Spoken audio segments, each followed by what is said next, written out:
de esa acción y vamos a conversar con ella. Vamos a escuchar también lo que nos pueda detallar porque el fiscal nos acaba de decir que acá no solamente estaría comprometido el ex defensor del pueblo, sino los demás miembros del Consejo Nacional de Objeción de Conciencia que firmaron esa resolución 1/2018. Doctora, buenas tardes, ¿cómo le va? Gracias por atendernos. Buenas tardes, un gusto compartir con ustedes. Estuvimos hablando con el fiscal que lleva la causa, ¿verdad? Y nos estaba contando los informes que estuvo recibiendo y las otras diligencias que está impulsando a partir de la denuncia que vos presentaste ante el Ministerio Público. ¿Hiciste vos un seguimiento de esa presentación, doctora, o qué podés contarnos del caso en sí? Sí, justamente antes de ayer pedí ahí a un colega que haga un poco la revisión de qué es lo que te estuvo pidiendo y previamente también. Y ahí quiero hacer algunas precisiones. En primer lugar, toda esa documentación que da cuenta de ese depósito hasta el 2021, hasta diciembre de 2021, es la que fue agregada con la denuncia. Todas son copias autenticadas de informes oficiales donde están las copias de cada uno de los depósitos. Ujú, Y repito, copias autenticadas, información oficial. ujú. Entonces, pero el fiscal, bueno, estuvo nuevamente requiriendo y le respondieron básicamente lo mismo. Respecto a ese monto, hay que decir que eso es lo que oficialmente se depositó en esa cuenta en ese periodo entre 2018 y 2021. Sin embargo, en el 2022 aumentó todavía más la recaudación, redobló la apuesta, pero este señor en estas jornadas que hacía incluso había cobros allí de manera informal, no por medio de depósitos en la cuenta. Entonces, ese también es un aspecto. Y lo otro, tomando lo que decía que el fiscal habla de la eventual responsabilidad de los demás miembros del Consejo por la resolución administrativa, y tengo que decir que realmente eso es inadmisible, por dos razones. Mm.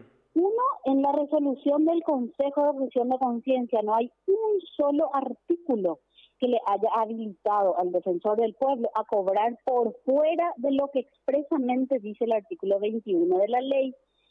Esa resolución reglamenta cómo se va a operativizar ese cobro, pero en el marco de lo que dice la ley, que la ley dice que únicamente aquellos que se hayan declarado antes del 2021 y que no deseen hacer el servicio civil sustitutivo. Eso por un lado. Esa resolución no tiene ni un artículo que sea cuestionable ni que le haya habilitado al delincuente de Miguel Godoy a hacer lo que hizo. Esa es una forma de dispersar la responsabilidad. Y lo segundo, una resolución administrativa nunca puede establecer un tributo, como en este caso una contribución.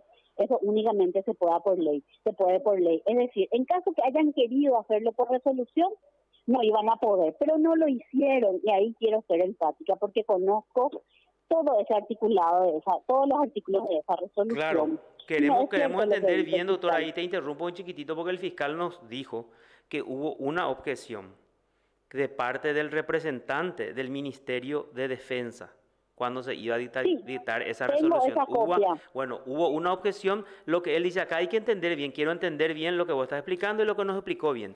El hecho punible de esa acción en sí es suficiente, no es necesario que yo me quede con la plata, sino que establezca que la Diana pague 5.000 en vez de 3.000. Yo no me quedo con la plata, se habilita, pero yo saco una resolución que vos tenés que pagar 5.000 en vez de 3.000. No me quedo con la plata. Ahora, la otra situación más grave todavía es la que vos nos estás señalando que creo que sería otro hecho punible, que Miguel Godoy haya cobrado en forma irregular e independiente, o sea, haya puesto una caja, no sé cómo vos nos vas a explicar, doctora, pero no en la cuenta nos estaba diciendo, o sea, sería otro hecho a esa decisión, sí.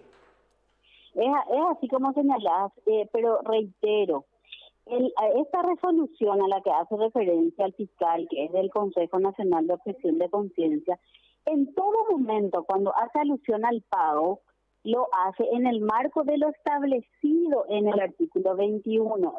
Sueno reiterativa, pero pareciera que como que se está buscando la vuelta, como para que no que como para que sean distintos actores, porque ahí hay legisladores, hay referentes de otras instituciones como defensa, etcétera.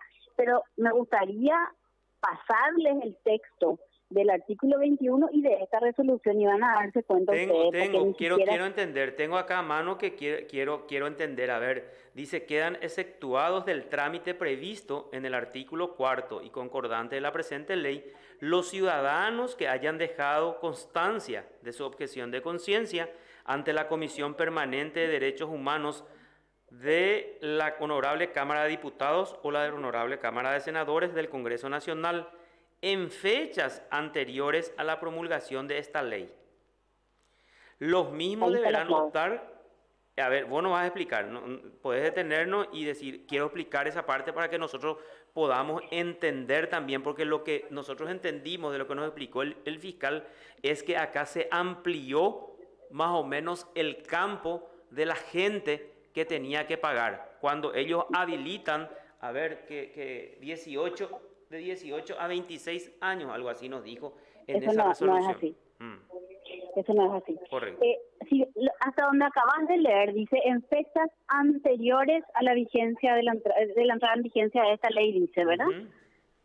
¿Qué significan fechas anteriores? Entre la entrada en vigencia de la Constitución, que es el de 92, y la entrada en vigencia de esta ley, la 4013, que entró en vigencia, /10, que entró en vigencia en junio del 2010.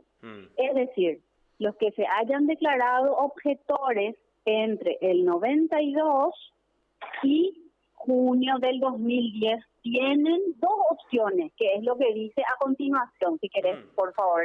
Sí, acá dice, los mismos deberán optar entre prestar un servicio sustitutivo o pagar una contribución equivalente a 5 jornales mínimos para actividades diversas no especificadas, cuya forma de pago será reglamentada por el Consejo.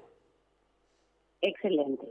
Entonces, ¿quiénes tenían esa posibilidad? ¿Quiénes se declararon objetores antes del 2010? Podían hacer el servicio civil sustitutivo o pagar la contribución. Hasta ahí creo que está claro. Sí. Ahora nos vamos a la resolución del Consejo, no sé si tenés a mano. No tengo eso a mano, me vas a enviar y me vas a leer ahí. Yo les voy a pasar por mensaje, yo tengo.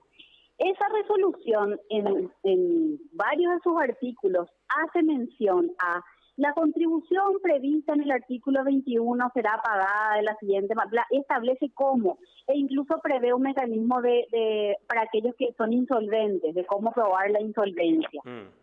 Pero siempre en el marco del artículo 21, no regula por más allá del artículo 21. ¿Y qué es lo que dice el artículo 21? Lo que acabamos de leer.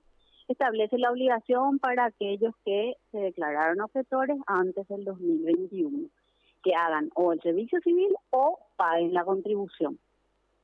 ¿Y por qué hablaría el fiscal entonces de eso de 18 a 26 años? ¿O no dice ninguna parte de la resolución? Porque no, a ver, no es todo eso, es con relación al resto de los objetores que tienen la obligación de prestar el servicio militar. Porque ese es el margen de edad en el que los hombres en Paraguay deben de o prestar el servicio militar o declararse objetor y hacer el servicio civil. Pero no hay ningún problema con esa resolución. Claramente, o sea, porque en todo momento cuando se refiere al costo, al pago, se refiere a aquellos que están obligados por ley, porque eso es lo que hay que ser claro. Únicamente por ley se puede establecer la obligación de un tributo o de una contribución. Claro, pero si yo, vamos a suponer autoridad, lo hago por resolución, evidentemente estoy en una abierta violación. Creo que sería así, ¿verdad? Vamos a suponer que yo Pero no lo hicieron. Claro, pero no lo hicieron. Para aclarar nomás a la gente que yo soy el intendente de mi pueblo, de San José de los Arroyos, y digo, a partir de ahora van a pagar por recolección de basura, yo dispongo, saco una resolución y bueno, sin cumplir los requisitos, pero en este caso, ahora, con respecto a Miguel Godoy, ¿qué es lo que hizo entonces según la denuncia que vos presentaste, doctora? ¿Él cobró o en la Defensoría se cobró esa plata y no fue a Hacienda o cómo es eso aparte de los No, 18, de los 1.800 millones? ¿Cómo viene para la que mano se, ahí? sí, para que se configure el hecho punible de esa acción, y justamente ahí decíamos nosotros y otros que surjan de la investigación, es que un funcionario cobre un tributo o contribución no debido, o sea, la persona no debe porque la ley no lo obliga. Eso hizo con los objetores que se presentaron desde el 2018 en adelante y con todas estas jornadas que hizo dando a entender que esa era una obligación, dando a entender yo por medio de una mala aplicación de la ley, incluso hacían transcripciones de la ley cambiándole el texto y eso está en la carpeta, en la denuncia, ¿eh? Recuerdan que recién cuando leímos decía aquellos que hayan dejado constancia ante las comisiones de derechos humanos en fechas anteriores. ¿Saben qué él hacía? Ponía aquellos que hayan prestado ante la Defensoría del Pueblo. De modo a que no se entienda que se refiere a fechas anteriores a la entrada en vigencia de la ley. Imagínense. Eso es lo que hacía formalmente. Ahora, después está toda esta cantidad de funcionarios funcionarias sobre todo, que estaban en esa dirección, que fueron parte de esas jornadas y que empezaron a sentirse incómodos y que se negaron a hacer esto del cobro allí en el lugar, y que fue una de las razones por las que él le fue sacando a todas las que estaban allí. Por eso es que yo refiero esto. Correcto. Y bueno, pero me preocupa esa interpretación del fiscal y me gustaría enviarte ahí al la resolución, WhatsApp por la favor. resolución. 1 y barra cuando puedan. 2018 nos habló, él acá anoté yo en la agenda. Tengo a mano. Dale, doctora, Tengo a por mano. favor, y Bueno, cualquier cosa a las órdenes. Muy amable como siempre, doctora. Bueno, gracias. Un gusto. A ustedes. Feliz resto de jornada. Igual, hasta luego. El Observador. Un análisis con la verdad.